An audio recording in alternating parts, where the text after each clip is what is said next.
Hello and welcome to the Story Pilgrim podcast, episode 50, Amsterdam, Weighty Wonders. Thanks for joining me, and I do really appreciate it, and can you believe it? 50. 50? Honestly, I can't believe that I'm at 50 episodes. It doesn't seem like that many, and I have to look back at the playlist and I have to double check every time. Am I getting the right number for this? Because it seems very surreal when I look at all the places that I've been and I've done episodes from. It just really hasn't subscribed. It hasn't. You haven't subscribed. You have subscribed. Subscribe! I don't know what I'm doing. Oh, I'm in a really weird space at the moment. Not the office, it's not weird. It is weird, but it's not. Yeah, I can't thank you for being here. I really do appreciate your time. And if you have got this far, even a couple of minutes in, you probably already do subscribe. But just in case you haven't, please subscribe. Yeah. Anyway, Amsterdam. A city that is just ruled by bikes, basically. Everywhere you go, bikes. It is the gay capital of Europe. Netherlands being, of course, the first country in the world to legalise same-sex marriage back in 2001. They have more canals than Venice and more bridges than Paris, but not more bridges than Hamburg, because we know about that, don't we? Yeah, good. Home of Heineken, 1864.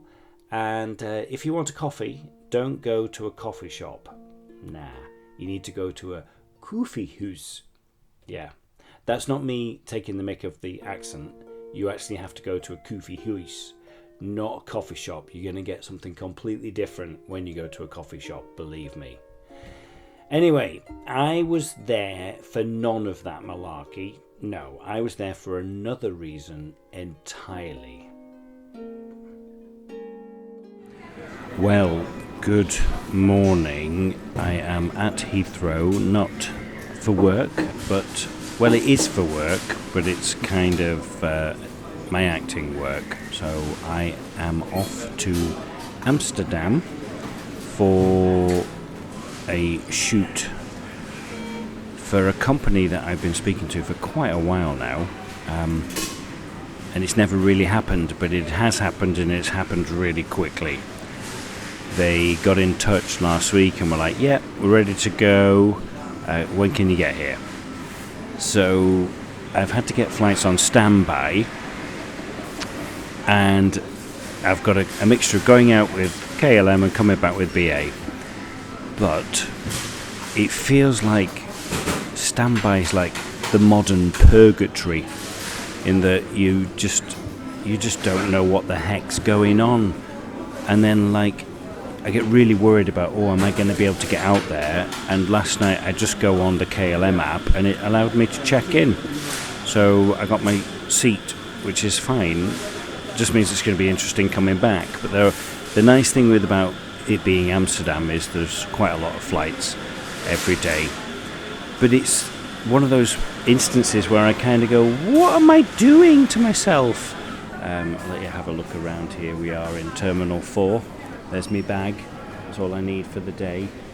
And then I don't know if you can see out over there. I've got my Costa, got me coffee and me almond croissant. So all is good on that side. But yeah, I've got lots of things always going on. There's this. There's my part-time job. There's a few things that have happened recently in the acting world which are really great, but they happen and then they go away. So the stress of that. I've just had an interview for something which could potentially be amazing, but I don't think I've got a cat in hell's chance of getting it. I was just so happy to get the interview. I might tell you about that. I'm going to tell you about that when I find out the decision. There's my relationship with Lucy. There's Todd. All of that going into the mix. And it's kind of like a house with all different walls in it, and you know some are load bearing and some are just stud walls, they don't really matter. And I kind of feel about that with all the things going on in my life. You kind of think, no, this is just a stud wall, it doesn't really matter, but you get so stressed about it. Where do I put the nail? You know, how do I hang something on it? And when the load bearing wall gets affected, it's really stressful. So yeah, off to Amsterdam. I will figure out all that. And yeah, I haven't really talked about themes, have I, for a while? That's probably not a bad thing. But I kind of feel like all the small little things that get in the cracks kind of really build up. It's like ice, isn't it? When it gets in a crack, or water gets in a crack and then it freezes, it makes the crack bigger. Not quite sure what I mean by that. Anyway, here we are, Heathrow, Terminal 4, ready to go to Amsterdam.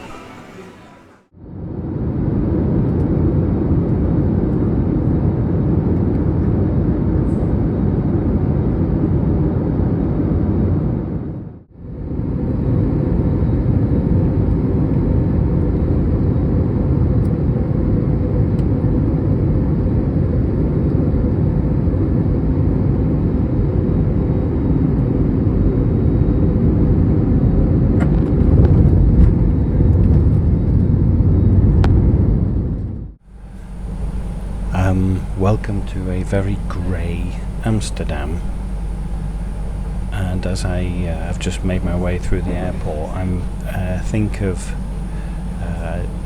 John Steinbeck said, journeys are like a person, no two are the same, and also we travel, he didn't say this but somebody else said, I don't know who it was, I can't remember, we travel to not to escape life, but that life doesn't escape us. The next station is Amsterdam Lelylaan. There you go. And it could just be another day, another journey, but it kind of, it's another airport, it's another train station, it's another train, but it's all different. It's all completely foreign to me, and it kind of steps you up again, makes you aware, keeps you in the present, which is really intriguing to me. It was a miserable day in Amsterdam, weather-wise, but like I said, I was enjoying the journey, a very varied journey. Car, plane, train, bus, all in one morning. It feels a little bit absurd, and it feels like I'm being delivered.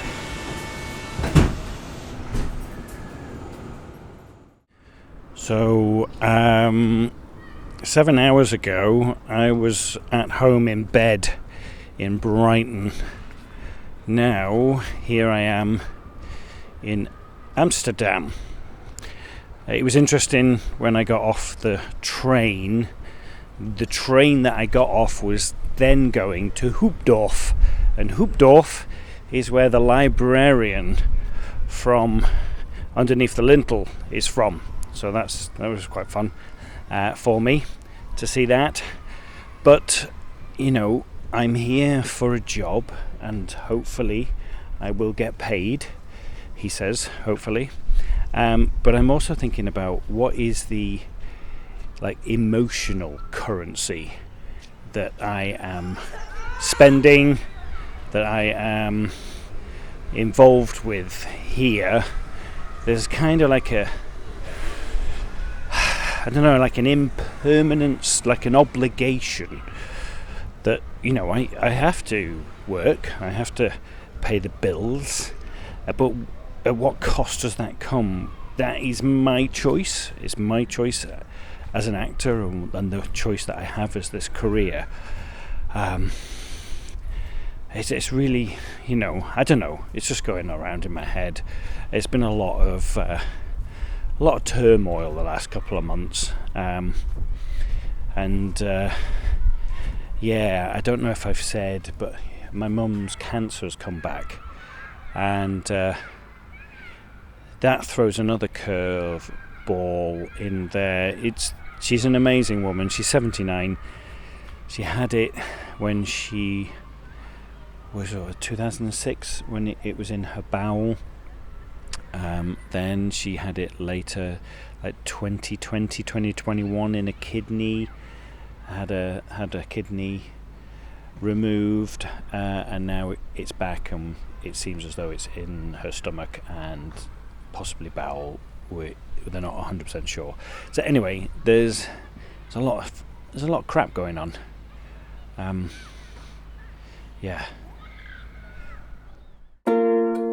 found the studio, and a couple of hours later, I was done. All that way for a couple of hours' work. Look at that building there. It's got a big hole in it. Right, done the job. Come out of it and being arrested.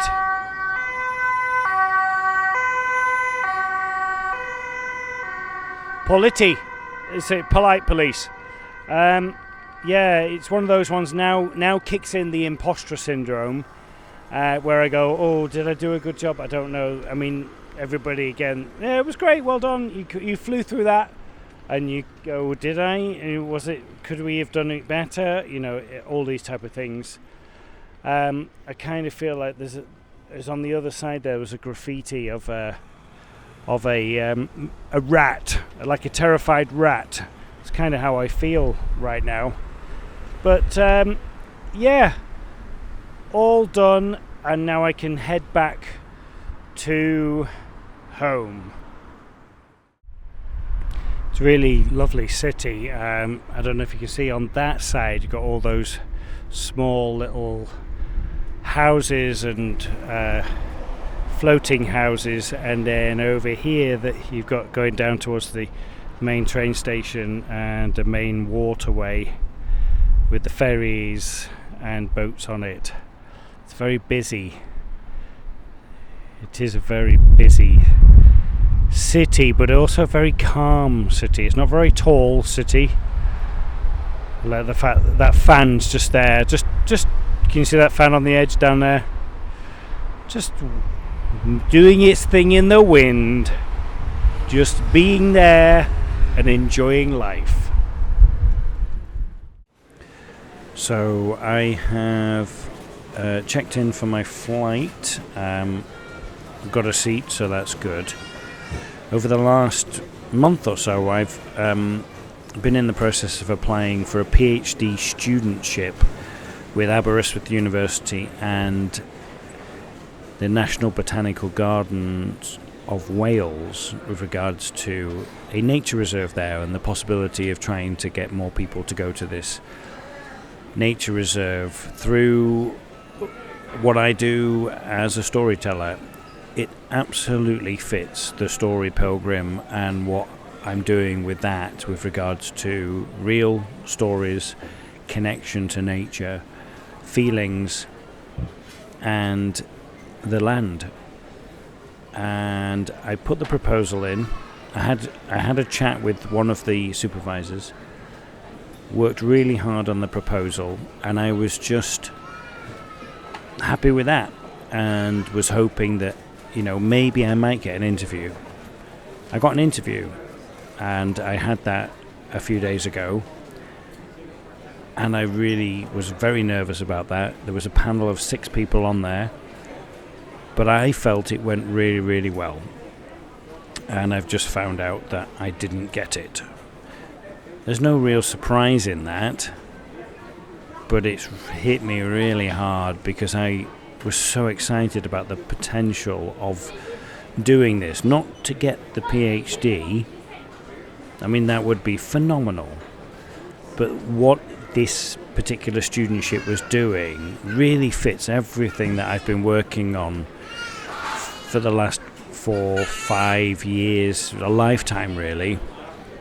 And I said during the interview, it's not about the PhD for me. This is about leaving a legacy of something very, very special that people are going to really, really enjoy going to see. This Windlass Nature Reserve. You know, I kind of feel like sometimes my ambition is shameful. I'm extremely lucky at what I've achieved. I've trained at one of the best drama schools in the world. I have a master's from another one of the best drama schools in the world, as well as one of the top research universities in the country. I performed all over the world. I've walked across Spain and done a one-person play. I've performed on Steppenwolf's stage. I'm in The Crown.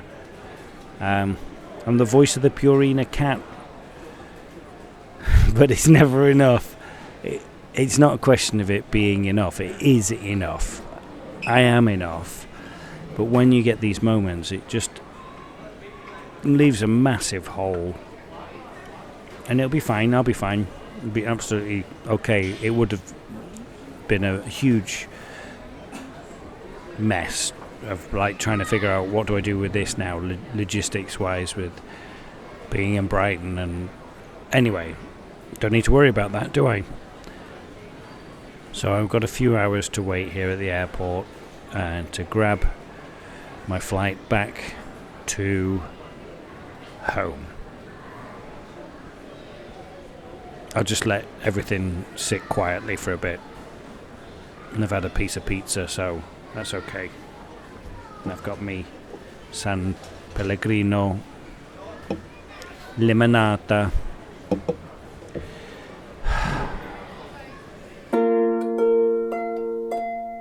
Due to the amount of time that I had, I didn't really want to explore, so I just headed straight back to the airport.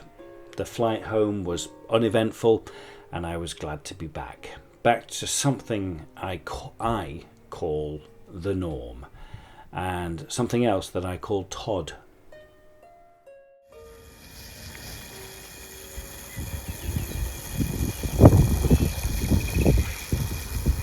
What are you doing? Look at the state of you.